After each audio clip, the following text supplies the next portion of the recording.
আসসালামু আলাইকুম। আমি আনোয়ার। আমি আজকে আপনাদেরকে দেখাবো ওয়েবজো কন্ট্রোল প্যানেলে কিভাবে পাইথন অ্যাপ রান করবেন।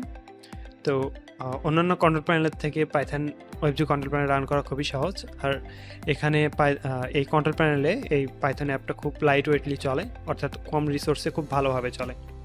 তো পাইথন অ্যাপটা রান করার জন্য আপনার মেইন রিকোয়ারমেন্ট যেটা আপনার ওয়েবসাইটে আপনার কন্ট্রোল প্যানেলে টার্মিনাল অ্যাক্সেস থাকতে হবে, অর্থাৎ এসএসএইচ দিয়ে যাতে আপনার কন্ট্রোল প্যানেল অ্যাক্সেস করতে পারেন সেই অপশনটি থাকতে হবে। তো চলুন সরাসরি দেখে নিই কীভাবে পাইথন অ্যাপটি হোস্ট করবেন আপনার সাইটে। কন্ট্রোল প্যানেলটায় আছে ওয়েবজো কন্ট্রোল প্যানেল, সেটা আমি লগ ইন করে নিয়েছি। আর ডকুমেন্ট হিসেবে আমি এখানে ওপেন করে রেখেছি একটা গিটহাবের একটা ডকুমেন্ট। তো আমি ডকুমেন্টের লিঙ্কটা আমি ডিসক্রিপশনে দিয়ে দেবো, সেখান থেকে আপনারা এটা চাইলে দেখতে পারেন। তো আমি মেইনলি এই ডকুমেন্টের রেফারেন্সে আমি অ্যাপটা হোস্ট করব আজকে। ফার্স্ট অপশন যেটা হবে সেটা হচ্ছে আমার যে অ্যাপ ফাইলগুলো আছে, এই ফাইলগুলো আমার কন্ট্রোল প্যানেলে আপলোড করতে হবে, সেজন্য আমি ফাইল ম্যানেজারে যাচ্ছি। তো আমি চাইলে এটা টার্মিনাল থেকেও ক্লোন করে নিতে পারবো।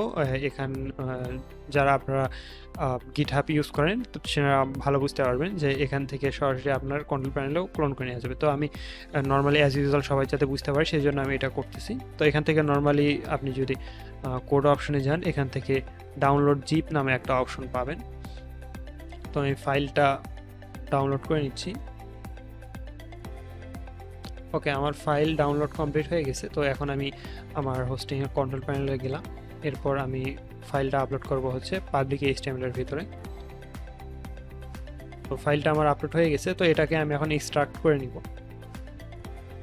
ওকে, এই জিপ ফাইলটা আমার প্রয়োজন নেই, তারপর আমি এটা রেখে দিচ্ছি যদি কোনো কারণে আমার প্রয়োজন হয়। এরপর ভিতরে যে ফাইলগুলো আছে এই ফাইলগুলোকে আমি বাইরে নিয়ে আসবো, অর্থাৎ এই ডাইরেক্টরির বাইরে নিয়ে আসবো যাতে আমার পাবলিক HTML এর পরই সরাসরি অ্যাক্সেসেবল হয়। তো এখানে আমি পেস্ট করে দিলাম। ওকে, এই ডাইরেক্টরিটা আমার প্রয়োজন নাই, এটা আমি ডিলিট করে দিচ্ছি। ওকে, এখানে মোটামুটি কাজ শেষ। পরবর্তীতে আরও কাজ আছে যেটা আমি দেখাবো। এখন আমি কন্ট্রোল প্যানেলের হোম পেজে আবার ফিরে আসলাম। এখান থেকে আমি যাব হচ্ছে অ্যাড অ্যাপ্লিকেশন অপশনে।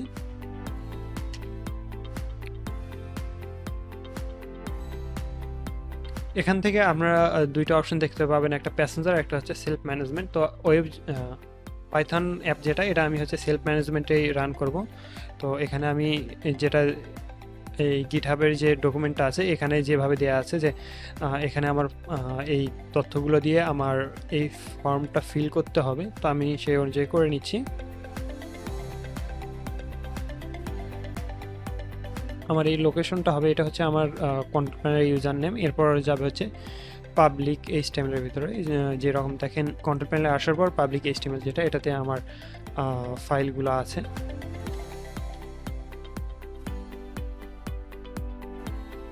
এরপর এখান থেকে আমাকে অ্যাপ ভার্সন সিলেক্ট করে নিতে হবে। এখানে হবে যে আমার অ্যাপের যে মেইন ফাইল যেটা হবে, যেটাতে ক্লিক করলে বা যেটা রান করলে আমার পুরো অ্যাপটা রান হয়ে যাবে, সেই ফাইলটার নাম দেওয়া লাগবে এখানে। আর যে কমেন্টের মাধ্যমে ফাইলটা রান হবে সেটা হচ্ছে এটা। তো এটা আমি এখান থেকে কপি করে নিচ্ছি।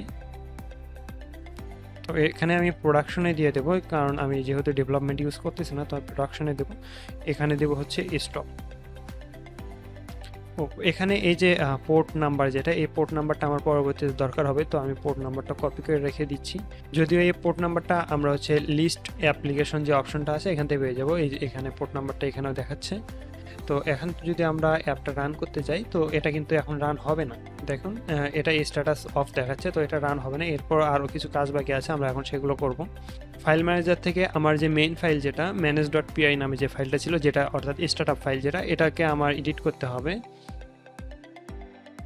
এডিট করে এখানে দেখেন রান সার্ভার ডিফল্ট পোর্ট এখানে দেওয়া আছে 30011। এটাকে চেঞ্জ করে আমার যে কারেন্ট পোর্ট নাম্বার, এই যে পোর্ট নাম্বার, এই পোর্ট নাম্বার এখানে দিতে হবে এবং এটা সেভ করতে হবে।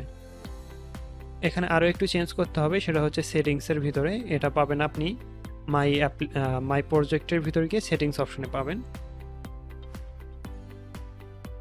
এটাকে এডিট করতে হবে। এডিট করে এখানে আপনার যে ডোমেনের নামটা আছে, যে ডোমেন দিয়ে আপনার এই অ্যাপটা রান করতে চাচ্ছেন, সেই ডোমেনটা এখানে দিতে হবে। আমি আমার ডোমেনের নামটা দিতে চাচ্ছি। তো আমার ডোমেনের নাম হবে এটি। তো বাকি সব কিছুই ঠিকঠাক আছে। এবার আমি সেভ করে দিলাম। তো সেভ করে দিয়ে এটা আমি এখন ক্লোজ করে দিলাম। তো ইনিশিয়ালি আমার হচ্ছে কন্ট্রোল প্যানেলে থেকে যে কাজগুলো করতে হবে এগুলো আমার শেষ। তো এখন আমাকে কাজ করতে হবে হচ্ছে টার্মিনাল থেকে, অর্থাৎ আমার যে অ্যাপটা আছে সেই অ্যাপটা রান করার জন্য আমাকে টার্মিনাল থেকে কাজ করতে হবে। তো টার্মিনাল কাজ করার জন্য আমাকে এসএসএইচ এনেবল রাখতে হবে। এসএসএইচ পারমিশনটা আমার কন্ট্রোল প্যানেলে আছে।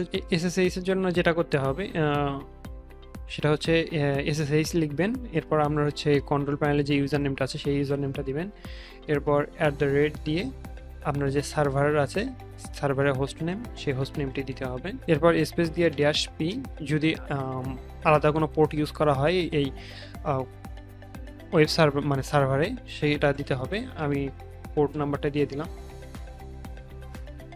এরপর আমার হচ্ছে কন্ট্রোল প্যানেলের পাসওয়ার্ডটা চাপে, কন্ট্রোল প্যানেলের পাসওয়ার্ডটি দিয়ে দিলাম। আপনারা যারা এসএসএইচ ইউজ করছেন এর আগে তারা জানেন এখানে পাসওয়ার্ড টাইপ করলে পাসওয়ার্ডটা দেখা যায় না।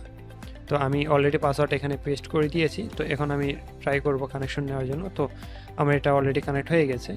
তো এখন আমাকে যেতে হবে হচ্ছে ফাইল ম্যানেজারের যেখানে আমার এই manage.py যে ফাইলটা আছে এই ফাইলের লোকেশনে আমাকে যেতে হবে। তো আমি যাচ্ছি পাবলিক HTML। এই যে দেখুন আমি ওই জায়গাতে আসছি, এটা হচ্ছে manage.py যে ফাইলটা সে ফাইলটা এখানে দেখাচ্ছে। এখন আমাকে দুইটা কমেন্ট রান করতে হবে। প্রথমটা হচ্ছে এইটা, ওকে। এখানে যদি আমার এই manage.py ফাইলের ভিতর কোনো সমস্যা থাকতো সেখানে এই ইররটা আমাকে এখানে দেখাতো। তো এখানে আমাকে দেখাচ্ছে যে কোনো ইরর নেই, কোনো সমস্যা নেই। তো এখানে আরেকটু বলে রাখি, আপনার পাইথন অ্যাপে যদি কোনো চেঞ্জেস আনেন তারপর যদি সেই চেঞ্জেসটা দেখাচ্ছে ফন্টিংটা দেখাচ্ছে না, সেক্ষেত্রে আপনাকে এই মাইগ্রেশন যেই কমেন্টটা আছে এটা কিন্তু রান করতে হবে। আচ্ছা, এই দুইটা কমেন্টে রান করতে হবে সেক্ষেত্রে। তো আমি এখন সেকেন্ডটা রান করি। মাইগ্রেশন কমপ্লিট হয়ে গেছে। তো এখন আমি যদি অ্যাপটা রান করার ট্রাই করি, এখন আমি লিস্ট অ্যাপ্লিকেশনে যাচ্ছি। দেখুন অলরেডি কিন্তু অ্যাপটা রান হয়ে গেছে। আমি এখানে রান করার আগেই অ্যাপটা অলরেডি রান হয়ে গেছে। তো এখন যদি আমি আমার সাইটটা ভিজিট করি সেক্ষেত্রে দেখেন এখানে দেখাচ্ছে my first website, my first app.